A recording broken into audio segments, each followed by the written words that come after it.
Un poco más mía, diría yo, con complicidad de mi esposa. Qué curioso, ¿no? No, bueno, mi padre y yo solemos tener conversaciones sobre los temas que nos interesan y en los que estamos trabajando cada uno por su lado.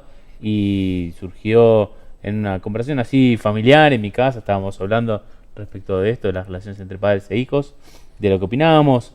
Al comienzo, antes de empezar a escribir el libro, teníamos muchas más diferencias de lo que tenemos ahora, porque el trabajo del libro ha ido creando una especie de terreno común, digamos, pero tenía muchas diferencias y a mi esposa, así como a otros, les pareció interesante el intercambio ese, y a partir de eso a mí me pareció que estaba buena la idea de un padre y un hijo. También mi padre es hijo y también yo soy padre, así que hay dos padres y dos hijos ahí hablando sobre el vínculo.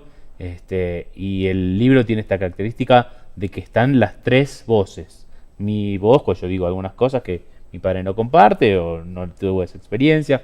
Él dice sus cosas que yo por ahí no comparto o no tengo experiencia. Y también está lo que en conjunto decimos. Y en el texto están diferenciados estas tres instancias. Y nos parece que eso está bueno porque creemos que los vínculos sanos son así.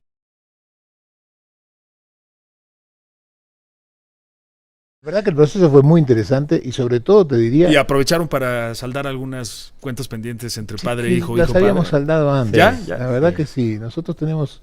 Y esto es parte de lo que siempre venimos diciendo, ¿no? Nos pasaba antes del libro, ¿no? Que mis amigos me decían, qué suerte, la verdad que te tocó un hijo como Demián y que tienen un vínculo como este. Y otro tanto, ¿no? Te decían algo parecido a ti. Sí, absolutamente. Que no, ahora que por ahí trabajamos juntos y venimos, la gente suele decir, qué suerte que tienen, qué linda relación que tienen, qué suerte que se lleven bien. Y nosotros decimos, no es suerte.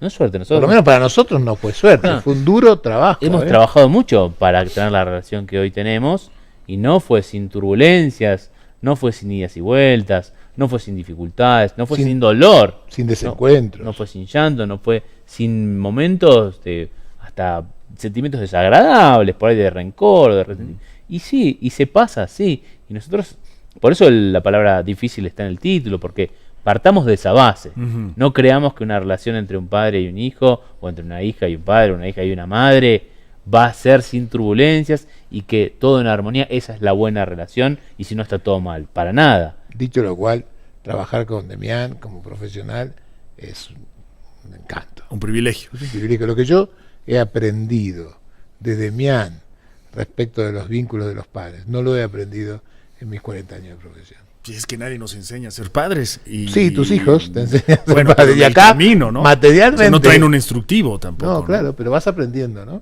Claro. Pero además, digo, la psicología, la psiquiatría, la terapia del vínculo ha cambiado en los últimos años. Hay muchas cosas que han avanzado. Y posiblemente por su juventud, por su fuerza y por su inteligencia, debo decirlo, él está más al tanto que esto. Entonces me obligó a mí a repensar, a reactualizar algunas cosas que yo tenía guardadas en algún lugar, tal como las aprendí, de mi propia experiencia como hijo también, y que hoy, cuando Demián me decía, pero esto no es así, papá. Y la verdad es que en muchos casos tenía razón.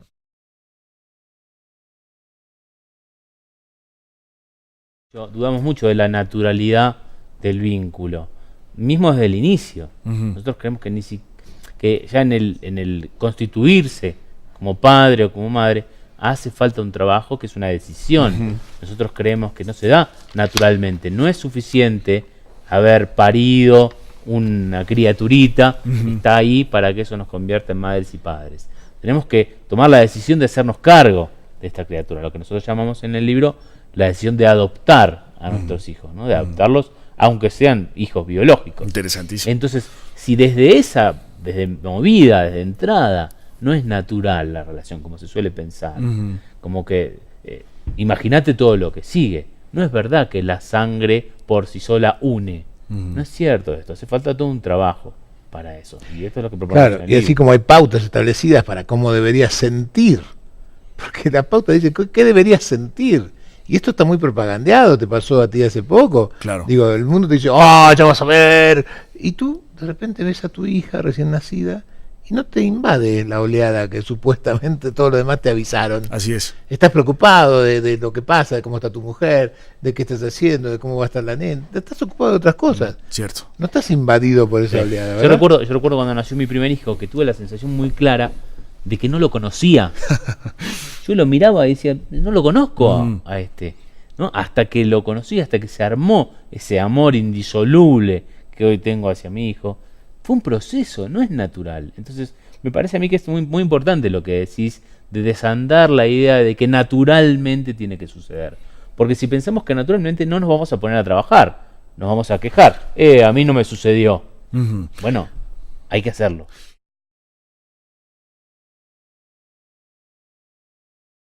Parece que a veces hay algunas creencias en los padres de que esto es así y de que los hijos han venido al mundo para cumplir con ciertas expectativas de los padres, ya sea continuar el legado familiar, hacer lo que yo no pude hacer, y entonces, por supuesto, cuando los hijos frustran, lo que inevitablemente va a suceder, que los hijos frustren las expectativas de los padres, genera una sensación de rencor y de resentimiento. ¿Cómo? Si yo te detuve para que vos continuaras con la empresa familiar, ahora me decís que te querés dedicar a ser sastre. No, claro, bueno, no va. pero es que esta historia tiene que ver justamente con este tema de las cosas dichas, ¿no? Que es, todos sabemos que en realidad la decisión de tener padre no es de tener hijos no es una decisión menor, ¿no? Así Todos es, sabemos que trascendental. Y de hecho tantas parejas hoy por hoy en Europa, especialmente en Europa, están cuestionándose esa decisión. Así Muchas es. parejas sin hijos, ¿no?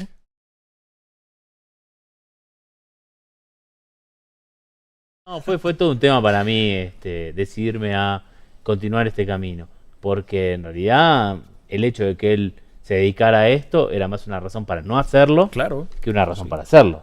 El mandato para mí venía al revés. Claro. Yo tenía la idea de que era como un poco indigno eso de dedicarse a lo mismo que tu padre, pero la verdad que finalmente cuando estuve ahí en las puertas de la decisión me di cuenta que yo tenía que seguir lo que mi deseo y mi corazón me empujaban, y eso era hacer esto independientemente de si él lo hiciera o no, y al final resultó una maravillosa coincidencia que compartamos en esto, porque nos da una especie de excusa para compartir cosas, y además, así como él dice, y yo se lo agradezco, que él aprendió un montón de mí en el quehacer de este libro, por supuesto que yo también aprendí un montón de él. Mi padre tiene una facilidad y una habilidad natural para decir las cosas de un modo muy accesible, muy ameno, que se entiende perfectamente y que llega al corazón y no a la cabeza necesariamente, aunque también a la cabeza. Así es. Y yo creo que eso es lo que lo ha hecho tener el éxito que tiene. Sin duda. Y es una habilidad que yo diría que tengo mucho menos que él. Quizás ahora un poquito más que lo que tenía antes de escribir el libro. Bueno, eso... Ojalá me haya quedado un poco, ojalá se me haya pegado un poquito de eso.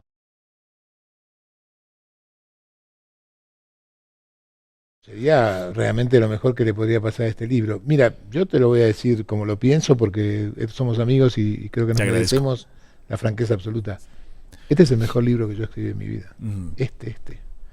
El camino, el difícil vínculo, es el mejor libro que escribí en mi vida. Y no tengo ninguna duda de que podría ser muy útil para muchos. Y no creo que la utilidad sea solamente para determinados momentos, ¿no? Chicos grandes, chicos viejos, padres jóvenes, no. Si me preguntas a mí qué quisiera yo que pase, te decía fuera del aire, lo que pasó con El Camino de las Lágrimas fue increíble. El libro se volvió un manual de ayuda para aquellos que estaban pasando por la situación de duelo. Y en México nunca pasa que alguien tenga un duelo y alguien no le acerque El Camino de las Lágrimas. Claro. Qué bueno sería, cómo me gustaría que este libro llegue a manos de los que están a punto de ser padres. A punto, escuchen. Sí, qué bueno sería, cómo me gustaría que papá y mamá lean este libro antes de tener el niño en sus brazos todavía.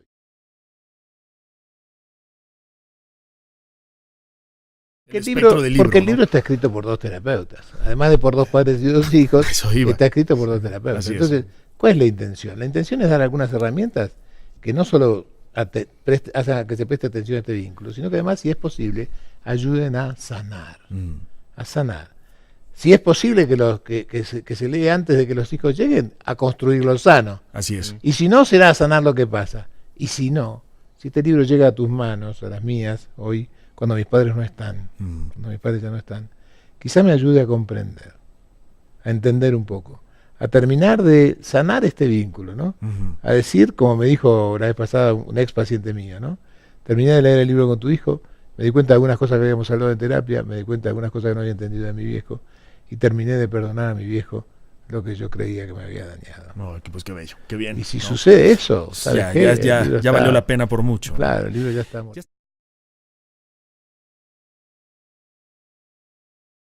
Biológicos tienes que adoptarlos porque si no, no terminan de ser tus hijos, pero hay otras ideas más, ¿no?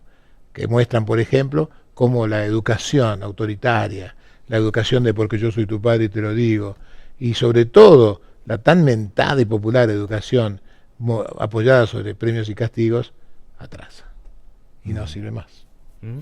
Sí. Muy bien. Hablábamos también, es que siempre falta a mí me gusta, perdón, a mí me gusta mucho el ejemplo que pones siempre del famoso si no estudias. Bueno, nosotros tenemos esta idea de que la piedra fundamental de la educación hoy en día, lamentablemente tenemos que decir, son los premios y castigos, que así nos manejamos. Naturalmente es lo que nos sale como primer recurso. Y nosotros nos parece que es bastante más complicado de lo que parece. Que parece muy inocente, pero que no lo es. Porque, para poner el ejemplo que ponemos en el libro, porque es el que es como está muy en boga hoy en día, los padres le dicen a sus hijos, si no estudias, te saco la PlayStation. ¿No? Con lo cual, lo que se consigue, si se consigue que el hijo estudie, es que solo lo haga para jugar a la PlayStation. Así es. Entonces, yo digo siempre, en cuanto se pueda comprar una PlayStation por sí solo, no estudia nunca más. ¿Así es? ¿Sí? Bueno, eso por un lado. Y Suena por lógico. otro lado, desde el mensaje que nosotros le estamos dando, estamos diciendo, la PlayStation es lo bueno y estudiar es un mal necesario. Así es. Lo tenés que hacer solamente para llegar a lo otro. Nosotros creemos que la educación consiste en mostrarle por qué estudiar es bueno para él. Si nosotros como padres, ¿por qué queremos que estudie?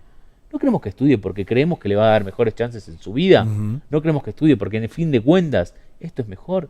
Tenemos que intentar mostrarle a nuestros hijos por qué esto es mejor para ellos. Así es. Y si lo conseguimos, ellos lo van a hacer solos. No van a necesitar que nosotros estemos ahí todo el tiempo ajustándole la tuerca para que vayan a estudiar, porque eso no sirve para nada.